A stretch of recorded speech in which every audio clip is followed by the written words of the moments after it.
But there is a silver lining in this. There are women who are questioning this, either vocally or in action.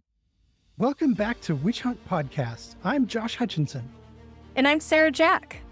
We're continuing our exploration of contemporary witch hunting practices around the world with our returning guest, Dr. Govind Kelkar. In an earlier episode that you need to listen to, she shared valuable insights into the experiences of women in India. Today, she's discussing her recent research and fieldwork, examining witch hunts and ritual attacks across 8 northeastern states of India. Dr. Kelkar's research reveals how patriarchal systems have intensified within these communities, leading to the devaluation of women and perpetuating harmful practices like witch branding.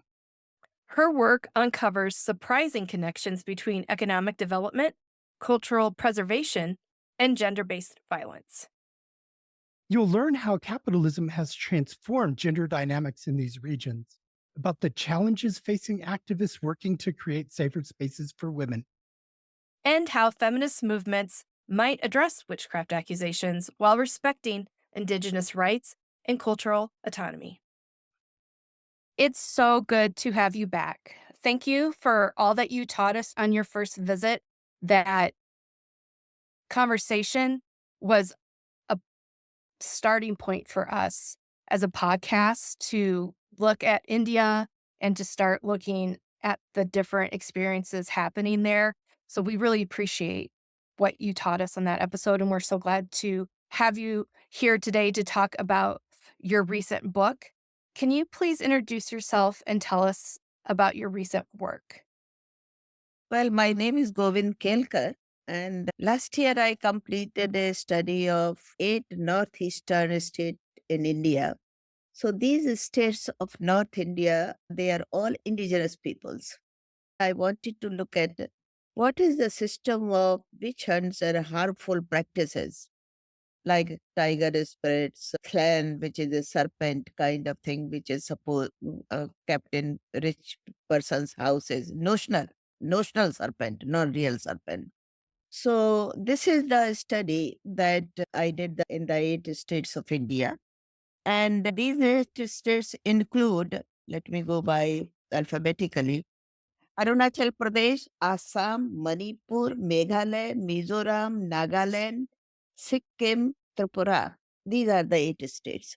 So if you look at the map, then you can find out that they are really in the northeastern part of India. There is a diversity of culture in these states. They are different indigenous people. In India, they are called tribes officially. But I like to call the word indigenous. I don't like the word tribe. And Meghalaya is matrilineal, and the other states are in pockets there have been matrilineal, but otherwise they have shifted to patrilocality. That is one aspect of diversity. Second aspect of diversity is different culture. A lot of them, but lot of them are Christians. So Christianity binds them. Some have, of course, are Hindus, some are the nature worshippers, but majority of them would fall into the category of Christians. They speak different languages. They have different cultural system. However, two things are very common in these states, besides being geographically a kind of located area in the northeast. One is that the conservation of nature, whether it is water, trees, forest in particular, and so they like to conserve. And second is the devaluation of women. Even in matrilineal society of Meghalaya, which we spoke a little bit earlier, that in Meghalaya, it is the land and lineage belongs to women. So that's why I call them the matrilineal society. But decision making is in the hands of men. So there is a patriarchal system within the matrilineal system. So I call it kind of devaluation of women at various layers. So these are the common features. Another common feature is tremendous kind of myths are going around, and they in turn create some adverse aspect of the cultural system. Devaluation of women itself is a kind of cultural aspect in my analysis, and that's why I selected these states.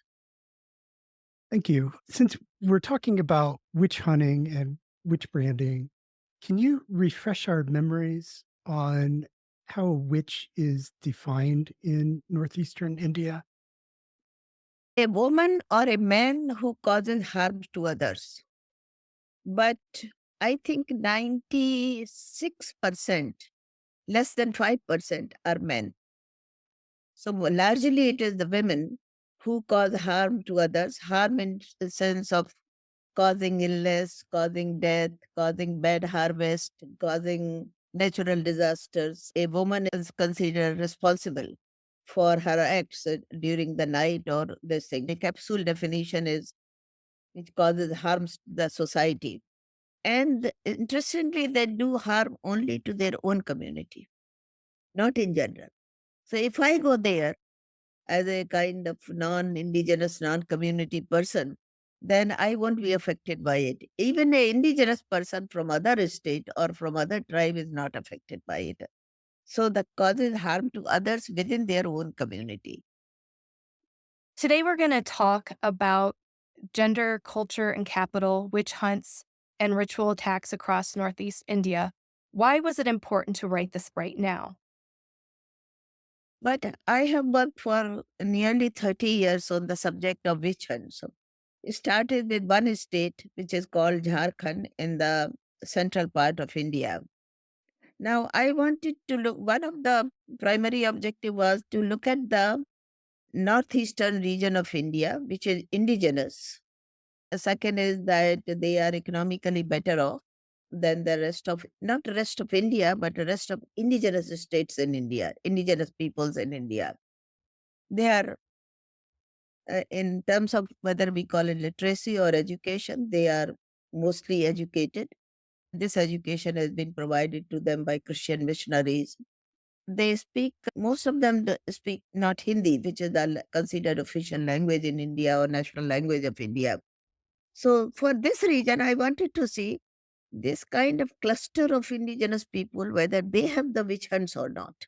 Because modernity, whether it is the modern, I mean, what by all factors, by economic status, by knowledge in terms of increased knowledge through English language largely, whether they have gained anything and whether the witch practice has, whether it exists there or whether if it exists in what form it exists or it doesn't exist.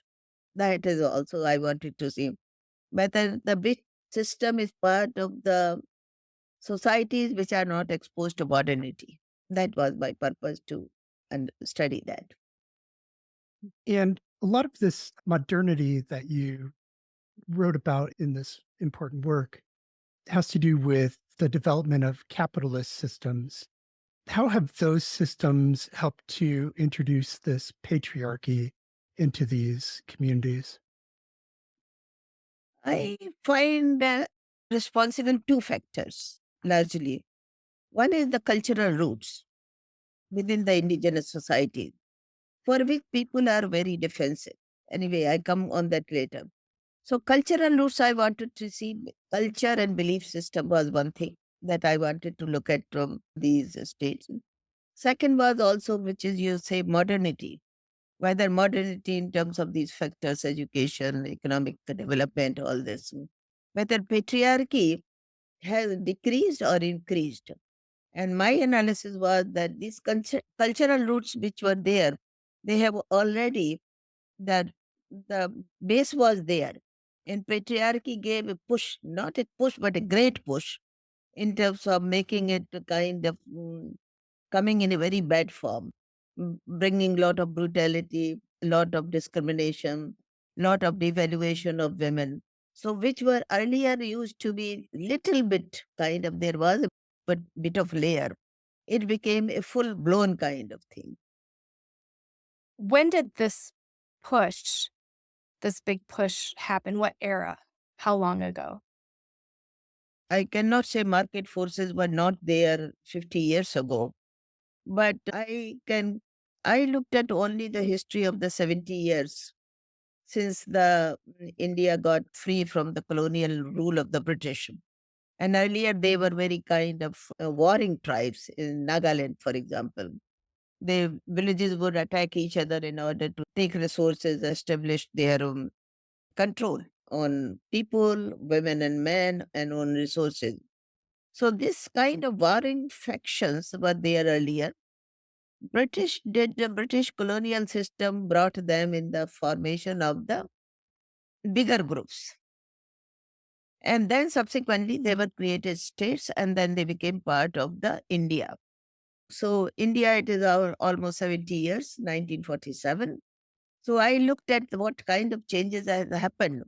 In the one is the kind of joining the Indian Union, and second is with Indian Union, the education and the other kind of things started happening. They were happening earlier also. The missionaries came a lot during the British colonial period. But the other kind of push in terms of infrastructure, roads, control of militancy, both of among these states, they were fighting against each other, but they were also fighting the Indian control, Indian government control. When I say Indian kind of system, that I mean central government of India. This is how the historically I looked at that. Not periodically so much. Somewhere something developed, somewhere something developed. But I study development in three areas in terms of the infrastructure, roads, electricity, water supply, though limited and uneven, but there is a steady increase. Second steady increase is really in terms of the making part of them, controlling them, including Hinduizing them. Earlier they were Christianized. Now the effort making them as a kind of Hindu, part of the Hindu India. And the main kind of thing, the patriarchal development. Women behave like there is a lot of patriarchy in Hinduism, and there was a Christian version of patriarchy which was introduced earlier. Now another aspect of the patriarchy was introduced, which is based comes from the Hindu scriptures, Hindus, and they call it Hindu civilization. But I don't know when you devalue women, what kind of civilization is that? So that was Yeah. also introduced. Yeah. And what are the implications of these developments and the devaluation of women? One in terms of implication is that little mobility is affected, women's mobility, going to field, going to still it is so much better than rest of India. There is no parda system. Parda means veiling of the face. That is the or mobility control. So parda system was never there. But now one has to say, oh, it is night time. We will not go. So night time means what? That means that they are likely to be attacked, with the exception of matrilineal Meghalaya, which is a bit different. So that is one implication. Second implication is that control which women had in their hands, they were come and for example in Nagaland, women were the village heads. And when they got married, husband was supposed to help them in administration. But now the husband has become the Nokma, that means the village head, and woman has become a helper. Even his officially his helper would be men, but women are just cooking and cleaning and all this kind of domestic work, domestic duties, rearing of children. So it is the like in rest of India, it happens in the rural India. This is what is being has been introduced. So this is a very serious implication in terms of a steady and full blown patriarchy that is there. Violence against women within the domestic sphere is very much. And also the safety and security in public spaces, lack of that. And I call it as a part of that when you are attacked, you are not attacked by the animal, we are attacked by the human beings. So when safety and security is being talked, that itself shows that women are not safe in terms of walking around. So this is one implication. Second implication is that, which is one better part, that women, young women in particular, after their school education or college education, they are leaving for work outside their region. Delhi, Bombay, other cities, they will be full of in two professions. One is the sales and other is the beautician. and they are good managers, and some are getting a kind of semi-nursing jobs also.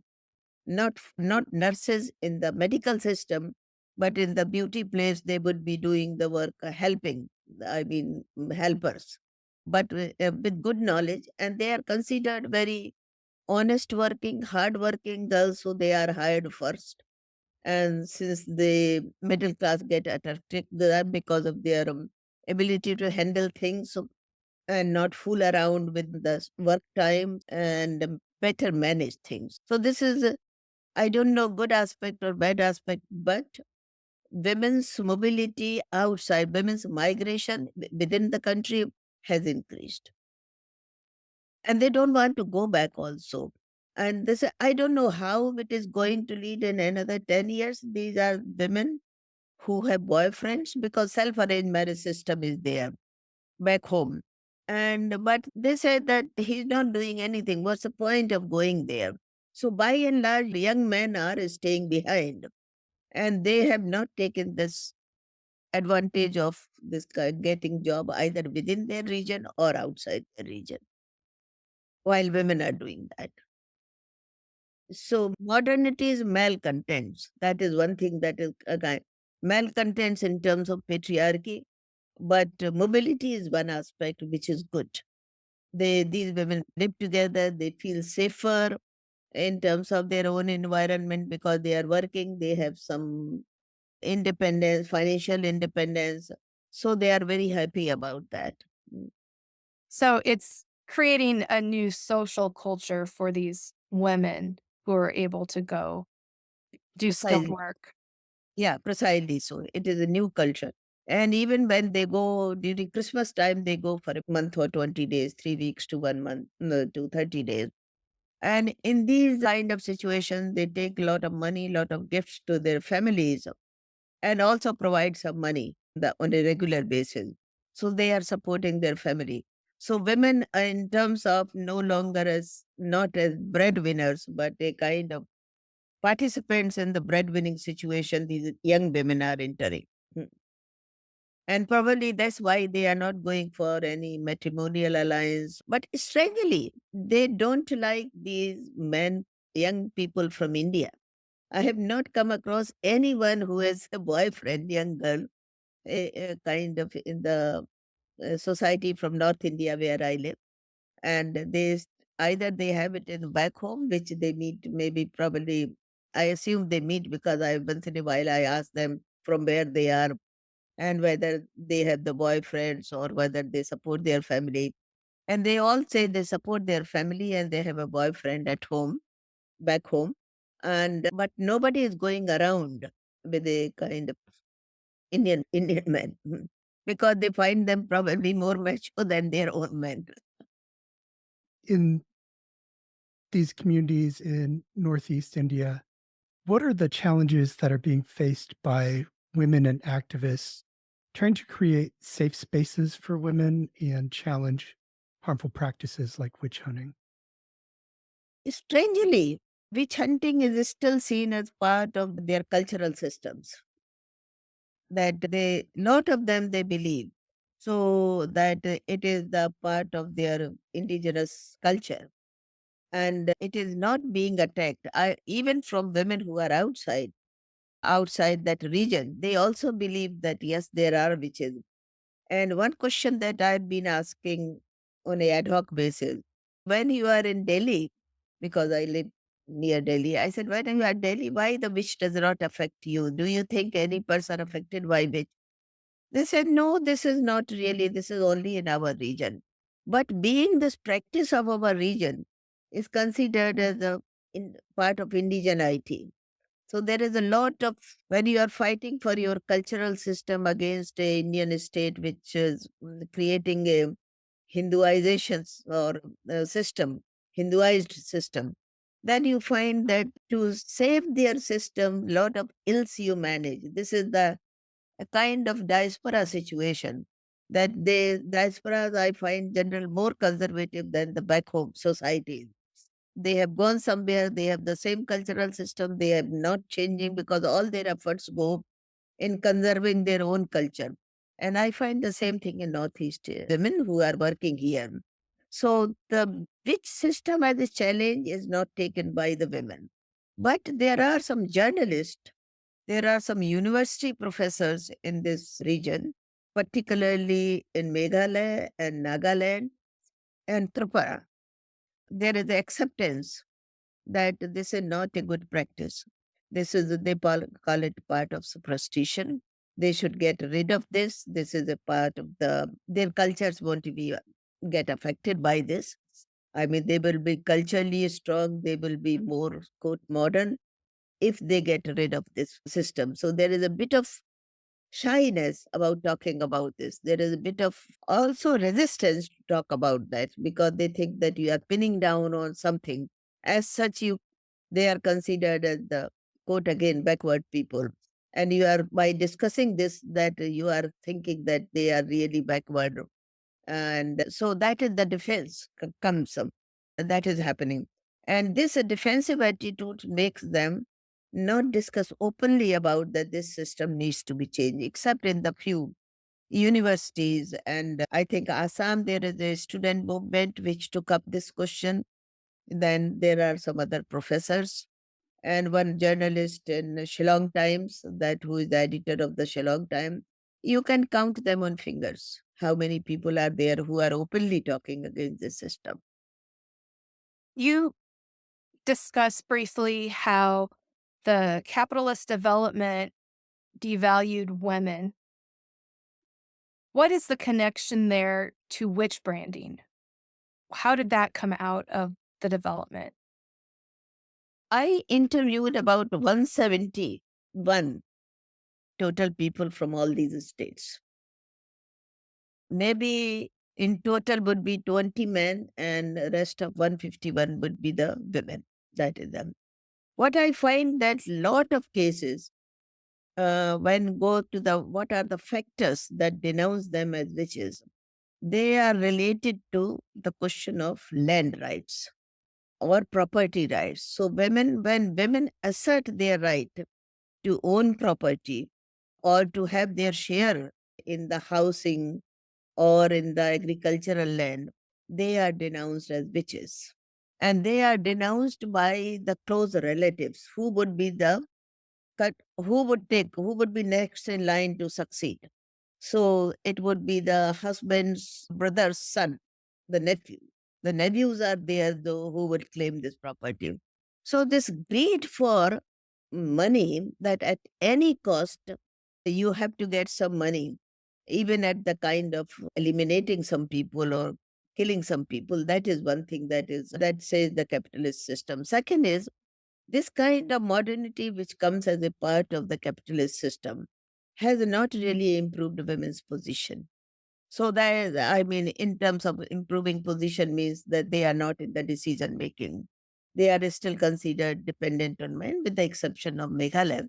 Where also they are not, decision making applies, but they are considered as the head of the household. So the head of the household is still men, decision making within the house, within the community, or overall in the regional council. They have the regional council, 8 states make a regional council also. All men are there. And woman is not even allowed to enter that place. So the capitalism which treats women as the housewife and men as the breadwinner, this is the basic kind of thing. Women don't have the father that of the economist or the capitalist economics, which is there. It sees that men are the superior beings in terms of analysis, in terms of scientific knowledge, and women are just to do the brawn work. That is the doing agriculture, doing housework. So women's shaping of women in this kind of category, that is how the capitalism has affected them. Within home, outside home, and including leading to internalization of this role. Women have also started believing that they are not as as good a person or as intelligent as men are, or they are not as good managers as men are. This kind of internalization is very bad for the system. When you internalize or your inferiority, That means that is very difficult to change rather than somebody imposes on you. So it is being imposed, it is being internalized. And that is how I call it the development of patriarchal forces. But patriarchy has to have this component that how women are made as subordinates and who are the superordinates. Yes. And one form that this internalization takes, or one aspect of it that you talk about, has to do with gender based violence and whether women, I know you analyzed some surveys about whether women believe that men are within their rights to discipline with violence. Is that something that's changed because of the development, or was that something that was present before development? As I said earlier, and I find it that I do find its root in the cultural system that men are superior beings, but not in terms of very stark and very clear terms. Clarity and acceptance by women, total acceptance by women, with the exception of few, this has happened. So this is the part I call as an internalization, which is very dangerous. When the person tend to justify, this happens with the in dealing with the race question, dealing with the caste system. When a person thinks that, okay, I'm not as good as a Brahmin, I mean, a caste person would be, I'm not as good as a white person, or I'm not good as being a man, then probably this is the worst aspect that you can see. That means there is an enemy within. Realize that enemy within and to fight against that enemy you have to unlearn so much. There a lot of unlearning is required. And probably when you see others like this, then peer group kind of pressure, then you find that others are also like that. So women are kind of happening in this. But there is a silver lining in this. When I say majority of the people, a great majority of the women are like that, there are women who are questioning this, either either vocally or in action. In action also, they may not sit down and articulate this, but what is this is happening? Their migration outside that region and working in Delhi. And although they find Delhi as a kind of, they are not in the mainstream of society, they still look for their peer groups, still their friendship circles, but the social groups. But at the same time, they find themselves freer to have financial independence, have decide about their own life, not to marry, not to have children by certain age. These kind of pressures are over. And they also find little bit comfort in living because living in forest can be good in term, but when you have to do the infrastructure is not enough, then probably you find that it's a difficult terrain. So they find that this terrain is better uh, with few precautions. Delhi terrain is better than a terrain is Sikkim and terrain is there. When you planned your research and then you began interviewing and collecting data, was there anything that surprised you, or did you find what you thought you were going to find? Yes, lot of surprises were there. I first thing I went there with the idea that it will be a very modern society. I was initially reluctant to take it, that there won't be any kind of practice of witch hunts. But then when I learned, I have some friends in the universities and journalism and this circle, and they told me it is there. So I wanted to explore. Um, itself was a surprise when I came to know this practice. Second thing surprises me that there were, besides witch hunt, there were additional kind of, besides witch branding, I will say, there were additional factors that surprised me. For example, there is a system of tiger, that man becomes a tiger in the night, one man, and there is a circle of these tigers. So one village might have two, three tigers. They meet themselves in the night. They go and loot the villages, collect resources, and there is no No police report, nothing like that, because they are supposed to be the tigers. They are not. They the tiger spirit. They call them tiger spirit. Tiger spirit has entered their body, so they behave like tigers. They will eat raw meat. They sometimes they will crave even for killing the human beings in some remote part. And there was what surprised me. There were also some tiger women. So I met a tiger woman and I asked her, "Ki, what do you think? What made you a tiger? Why did they call you a tiger woman?" And they said that when she was in the school, she could not focus. Her her attention was very short lived. And she would look at like this and sometime like this. When you are not paying enough attention or you're distracted, then probably you start looking around kind of thing, not focused on your eyes not stuck at the teacher. And they thought that because she roams around in the night as a tiger, so she's a tiger woman. She studied. She worked within the government. And when I met her, she's almost retiring age, that kind of, she was 58. Very articulate, very good looking woman, but at the same time, they called her a tiger woman. And before that, I was given a description that how a tiger man or a woman looks, that big eyes, rolling eyes, they can't see you straight in the eyes. So this was they are very sleepy during the day because they have not slept in the night. They are roaming around in the forest. So this was the myth that, and I said, how many tiger men would be in this village? And I was told by a retired police officer, but a very high ranked director general of the police, that that Indian police force in that state is full of these tigers.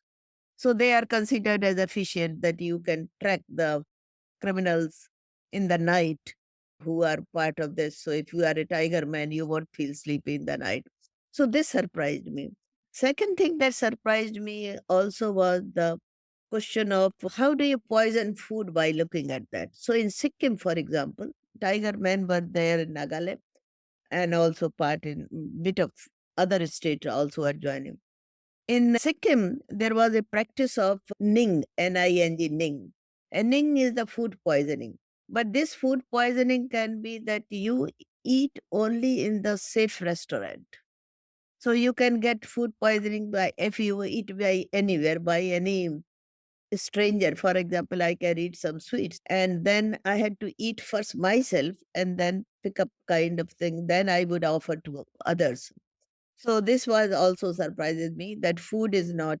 After this, of course, these young students, they became very friendly with me and they related that how they were warned by mothers that they could work with me but not take any offering. They told me that offering by me or eat in a restaurant with me, but they were eating later, but they shared this.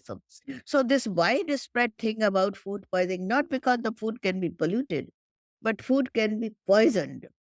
And if a person indulges in this a lot more, poisoning other person, then a black flag is put on that person's house.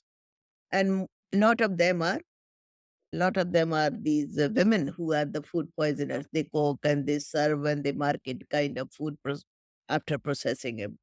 That came a big surprise to me. Third surprise came to me burying alive people. That is the history I've read about burning of women as witches in Europe, early modern Europe. But this was almost like that a woman would be driven to a dry well and then she would kind of pushed into that well, and on that they will put a lot of mud so that she's covered and cover her with that. And some women were also involved in this act. This is one act that surprised me very. This happened in Tripura. And 2 weeks before I was there, of course, then it matter was reported to the police, and the police came and they removed the dead body. And when I went to the police station, because this officer was there, and I wanted to see his reaction, and he said, "Well, this is part of their system.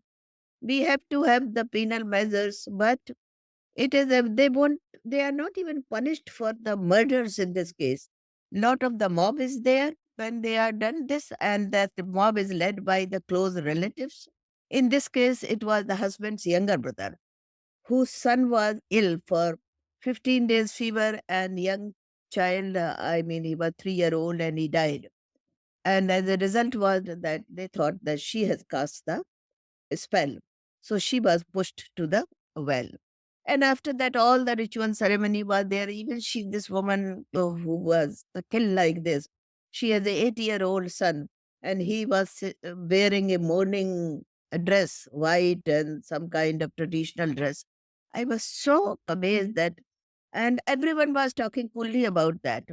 That of course this has to be, it has to be done because she was a witch. If you don't kill her, then she would kill others.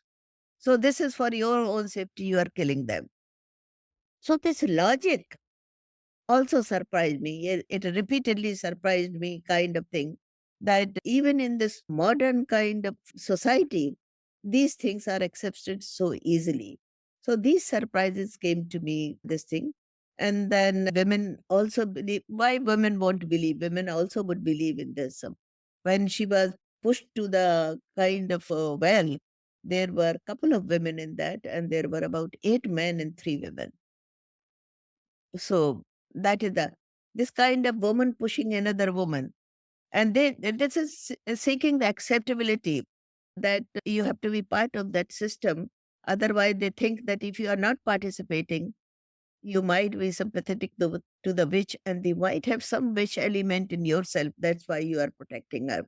So this is part of the internalization I am talking about, but creating as a kind of pressure group, pressure within yourself, which you have internalized. One more surprise. Because I am from India and Delhi, so that is what the people from Delhi are always a suspect. They think you are part of the central government. And the government of India has controlled some areas, particularly Nagaland, with the kind of militant forces, because there has been a militancy going on. They want their own society, they want separation from India, that complex kind of phenomenon. So, so in this, I was allowed that, in this, I was told that you cannot go to the village because you are from Delhi. So I said, but I want to meet a tiger man, because the tiger man was there who was willing to talk. So he said, you can go there, they won't attack you, but they won't talk to you. They would make you, neither you can enter the village, you can be on the outskirts of the village. So this problem was solved by my friend who's in Naga and who teaches English in the Department of English in Nagaland University. And she said she would go and she will interview on my behalf. So that you cannot go to any village. That came as a surprise. These are some surprises. Given how entrenched this witch hunting is in cultures and this skepticism towards outside influences, what kind of changes can happen to go against, to challenge the witch hunting and the harmful practices? How is change going to happen? I think change is going to happen through rights movement of women in particular, focused attention, but people also, rights of the indigenous people as such, but within that, rights of the indigenous women with attention to that. That would be one thing, which has very limited efforts have been made. Right now, there are two forces that are working to change the system. One force is really make the law, but in this region there is no law against witch hunts, except in Assam, which is at the border, and Assam was second worst affected state, and also students took the movement. So these are some welcome signs. Besides Assam, there is no state that has the law because they thought this is a part of their indigeneity. Witch hunts is a part of their indigeneity. Once you say that it's part of indigeneity, then you don't change it. And for example, after so many years, maybe in the last 10 years, now the change is happening in India with regard to the caste system is very bad, untouchability is so bad. But in rural situation, still it is being practiced. I mean, there is a law. If you call somebody untouchable, then you would be really, you can be taken to court or you can be punished for that. But this is the open kind of this change has happened that openly you will not denounce as a witch. But everybody would know about it. This is very strange kind of thing. There would be a kind of fact that she cast a spell, she says. But when that woman comes, they would try to shy away. They would try to not associate with her. And then she will know that probably they are treating me different. So that means that I'm in trouble. Now, this needs to be addressed. They're kind of through awareness raising, through government programs, through civil society programs. And civil society problems are so enormous. Civil society within this region has been struggling with their rights against the rest of Indians. Okay. But not yet come has to look at their own cultures. So this is the second kind of thing. I am finding it difficult to present this case, the witch study. Those people who are working in indigenous areas, they think it is something which furthers the idea or deepens the idea that they are backward people, backward in quote. So that's why they don't want to say that. But I strongly believe in feminist theory of women's rights, and this kind of brutal killing and much worse than subtle discrimination and other things. And this need to be stopped. Can you tell us a little bit more about the feminist movement? What's happening right now with it? Feminist movement in India, right? I think one of the things feminist movement are struggling for their rights on following factors. One is the whole question of land rights. I also work on the land rights. 76% of the agriculturalist women, those who work, cultivators and those who work on land, they are they are women. It is the official statistics I'm giving, not even data myth. But they are not recognized as landowners, and they are not recognized as farmers. So whatever the farmers development program is there, only a landowner can be a farmer officially. But these women are landowners. So what you have the master and the worker in the same house. Men are the masters because they own land and housing, and women are the workers because they work on that. So it is not only housework, it is the work, agricultural work also is done by women. So agriculture work has become like household work, non recognition of that work. That is one struggle. Second point of struggle is the unpaid care work. There is a struggle that this need to be recognized as work. It's a global kind of situation. But in India also there is a lot of large movement about that unpaid care work is to be recognized as the work of the women. How it needs to be compensated, they need to be worked for. First, the recognition is needed because it takes a lot of work on the women. So they the other day, a couple of days ago, there was a discussion in an institute on proposal. And I used the word that marriage and motherhood penalty. And they said, we can't say motherhood penalty. Hmm. This will, the funders won't like that. This is the industry won't if you call it the motherhood penalty. So I said, okay, call it implication. So this motherhood and marriage, they are still come with all the ills, with all the dowry murders and other things. They are still considered as the aim of women that the good woman has to get married, she has to produce children. In urban area, things are little different, but there is implicit kind of acceptance even in cities and in urban areas, but rural area is entrenched with that. So feminist movement is attacking that. Yeah. Third thing is political rights. So we have very little representation of women in the in the parliament, in state assemblies, and that is also being discussed. Why women are not there in politics? What should be done to include their voice there? We have made changes at the grassroots level, 33% compulsory representation of women. And of course, there are some problems. The men would go in women's place, particularly if a woman is not articulate and not this. So that is also being discussed. So these are some three economic cultures are in culture only the caste system is very highly questioned category. That is by women, by men. So the intersectionality of gender and caste, some people are working on that. Even patriarchy is seen as the Brahmanical patriarchy by some. That is only among the Brahmins has promoted. The Brahmins are the uppermost caste. I believe the patriarchy is much more widespread than only among Brahmins, but Brahmins were the originator.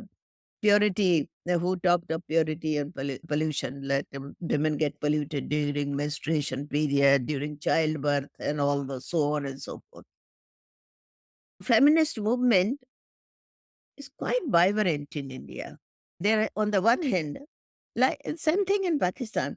When the oppression is there, then the reaction is also very strong. If you don't have the reaction is strong, then your voices are lost. Mm. And violence against women. My goodness. Violence against women has become very brutal. Earlier we read about rapes and other things. Now we read gang rapes and murders in the most kind of brutal form because they destroy the evidence also after that. So it is the rapes have become gang rapes and brutal murders of women in public places. Once in a while, you hear the cases made more prominent, but this goes on kind of thing. So when not only domestic violence, but it is the public places also are not safe. Transports, roads, they are not safe places also. So these are the four, five features on which women feminist movement in India is very strong. Of course, Government of India talks about a G20 women-led development. I'm I'm still debating what is women-led development. Woman president who is from indigenous areas, indigenous woman. So our prime minister, we don't have American system where the president is everything. We have the prime minister, that system. But nevertheless, the president is the head of the state. So a woman is the head of the state. Delhi yesterday got elected chief minister of Delhi state is a woman. So these are the things that attempt is being made to have the tokenization of women in order to show that we are doing better. So India's number is very, very low in terms of the gender-based discrimination. So they are trying to improve their situation. And before you go, could you tell us about the International Alliance to End Witch Hunts? Oh, that about 3 years ago, I set up this international alliance to end witch hunts. Idea was that how to spread this knowledge about the witch question and do you enlarge kind of thing. So we have meeting about 4 times a year. Initially, it was twice a year, where we invite people from Pacific, from Africa in particular, because Africa it is quite widespread, and also some Europeans. And from the US, you are there, and these are the some networks, that kind of thing. And there are 15 members who are the core group, people with whom initially the meeting was set up. Now the membership, which is free kind of thing, it is there about 200 people. So we have this meeting regularly and we discuss not only a question of India, we also discuss the what has happened in Africa, what happens early modern Europe. So looking at the history also. Sometime I would like, of course, you and Josh also to talk about US situation. That would be really good. I after I come back this time it is a bit delayed. So I was thinking after this commission on the status of women in New York meeting, and then we come back and what happened there and how the which question is seen or not seen. It is in Europe and North America, with the exception people like you, it is seen as if it is a part of the ancient system and it's disappeared. And so there is a limited interest except among some scholars. But Asia and more so in Africa, there is a lot of now research all of a sudden that is happening in the last 5 years. Tanzania, Ghana, South Africa. I mean, there are studies are coming on the this question. And Pacific also is bad, but not so many studies on Pacific as you find in Africa. In Asia also some people are interested, but in India in particular, but very limited. I don't see any other country of Asia that has addressed this issue, except in China, where soon after liberation, they have outlawed the witch question and they have made a cluster of the villages because they were not accepted in the society and there was violence. So there is outcasting of these people, but in the government jobs, there are no kind of discrimination, but outside they are called as the witch village. We're so glad you joined us for today's important episode with Dr. Govind Kelkar. Sarah, do you have any announcements this week? Yes, I do. Listeners, you can help by signing the petition for the accused witches of Maryland.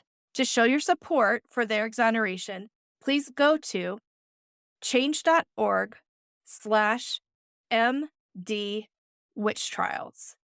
Change.org/MD Witch Trials. Anything else we need to cover? Yes. Listeners, we have an important fundraiser. This June, we want to go to the Magic and Witchcraft Conference, and while we are there, we've been invited to create a podcast episode in historic York, England. But we need your help to get there. You can donate at the link in the show notes. Thank you so much. Have a great today and a beautiful tomorrow.